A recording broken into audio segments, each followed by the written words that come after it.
Oke, baik. Assalamualaikum warahmatullahi wabarakatuh. Selamat pagi, salam sejahtera buat kita semua. Alhamdulillah, pagi ini kita masih diberikan kesehatan, kekuatan untuk bisa mengikuti perkuliahan. Walaupun ya masih harus lewat daring gitu kan. Kita belum bisa kuliah untuk tatap muka langsung. Tapi mudah-mudahan tidak mengurangi semangat teman-teman untuk belajar tuh.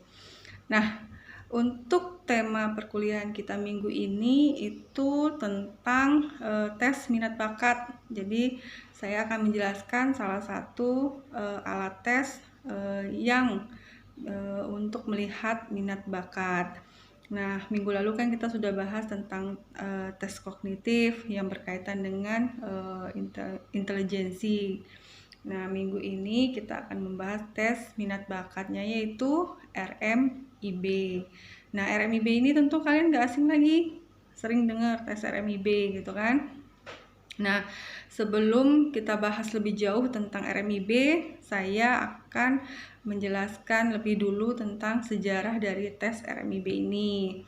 Nah, RMIB ini kepanjangannya The Rothwell-Miller Interest Blank yang biasa disebut dengan tes RMIB.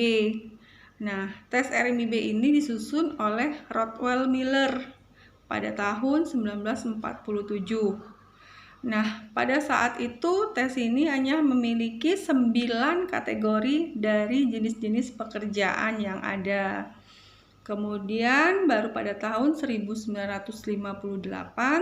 tes ini diperluas dari 9 kategori pekerjaan menjadi 12 kategori pekerjaan oleh Ned Miller.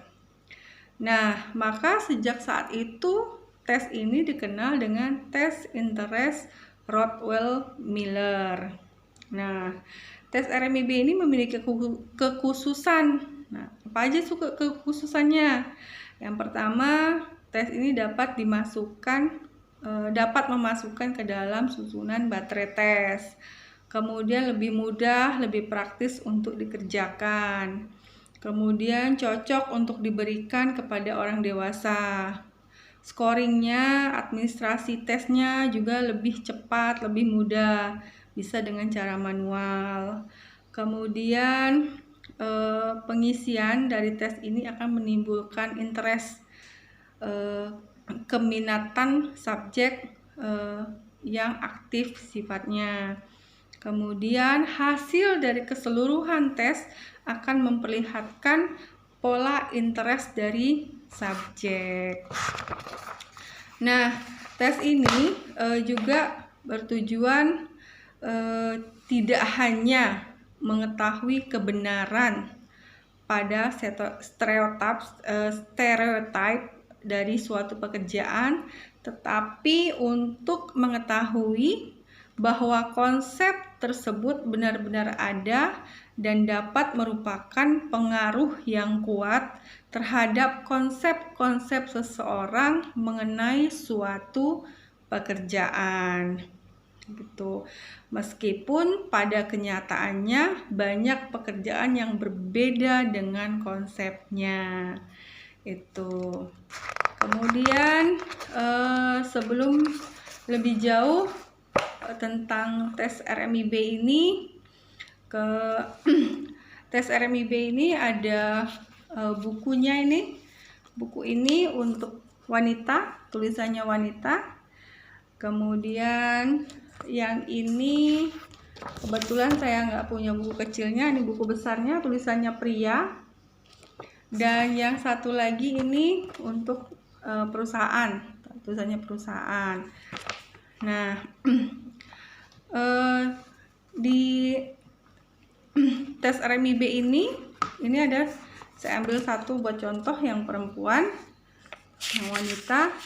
Ini disusun menjadi 9 kelompok dengan kode. Jadi pernyataan-pernyataan ini ada 9 kelompok. Dari kode-kodenya itu, kodenya huruf A. Maaf, ini huruf A kodenya. Selanjutnya itu ini B, C, dan sampai kodenya itu di huruf H. Tuh. Kemudian dibedakan jenis kelaminnya. Ingat, kalau menerima tes RMIB dilihat dulu. Ini kalau misalnya kalian perempuan, ya ambil yang wanita. Kemudian kalau yang laki-laki ambil tulisan pria. Ini kadang-kadang suka kebalik. Kemudian masing-masing kelompok itu ini ada 12 pernyataan.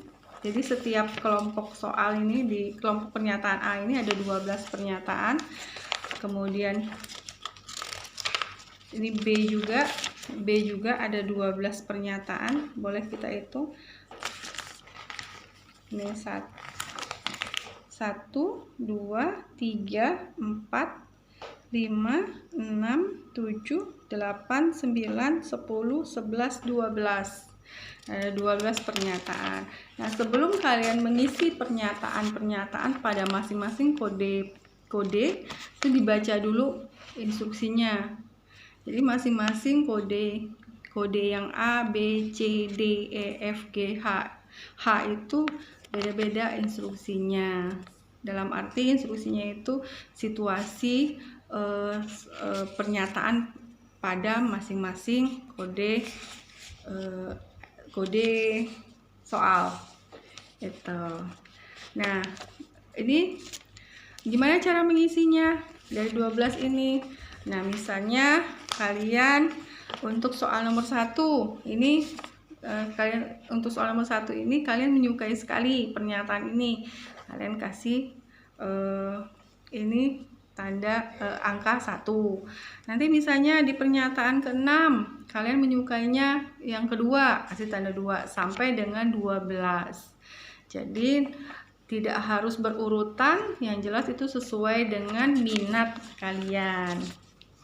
Tuh ya. Kemudian masing-masing pekerjaan juga ada untuk laki-laki, untuk perempuan dan laki-laki itu sama, hanya saja contohnya saya ambil satu. Ini pekerjaan yang aktivitasnya di luar atau di udara terbuka, atau biasa disebut dengan pekerjaan lapangan. Ya. Ini pekerjaan lapangan ini di RMIB itu dimasukkan ke dalam kelompok outdoor. Nah, contohnya untuk laki-laki, pekerjaan yang lapangan ini itu petani, penjaga hutan, kemudian nelayan, sopir. Itu contoh pekerjaan di luar ruangan yang untuk laki-laki. Nah, contoh pekerjaan di luar ruangan yang untuk perempuan itu contohnya misalnya guru olahraga. Kemudian juga petani bunga, jadi penjual tanaman hias. Kemudian juga ada peternak. Nah, itu beberapa contoh yang pekerjaan di luar ruangan yang di RMIB disebut outdoor, yang membedakan antara laki-laki dan perempuan. Contoh lain lagi, misalnya ini yang paling kelihatan sekali, ini pekerjaan di kantor yang membutuhkan tugas-tugas rutin, yang membutuhkan ketepatan dan ketelitian, yang di RMIB ini disebut dengan clerical. Nah, contohnya untuk laki-laki, ini laki-laki ini pegawai asuransi, kemudian petugas pengiriman barang. Nah, kalau untuk perempuan, jadi walaupun sama-sama pekerjaannya di kantor membutuhkan rutinitas, kalau yang untuk laki-laki tadi contohnya pegawai asuransi, petugas pengiriman barang. Nah, yang untuk perempuan nih lebih ke sekretaris, penulis, kemudian pegawai bank gitu loh. Jadi walaupun sama-sama RMIB, tetap ada pekerjaan yang membedakan, yang untuk laki-laki dan yang untuk perempuan. Nah, saya akan tunjukkan ini contoh untuk scoringnya. Ini contoh untuk scoring RMIB. Nah, teman-teman kan sudah dibagikan lembar scoring ini dan buku. Jadi sebelum kita mulai perkuliahan ini, kalian sudah dibagikan buku sesuai dengan jenis kelamin dan lembar scoring. Jadi sebelum kita mengetes orang lain, kita tes diri kita dulu. Tuh. Sampai dengan di sini, apakah ada pertanyaan? Jika tidak ada, kita bisa mulai. Teman-teman bisa mencoba untuk mengetes dirinya sendiri dengan menggunakan tes RMIB ini. Oke, baik. Saya akhiri. Terima kasih atas perhatiannya. Wassalamualaikum warahmatullahi wabarakatuh.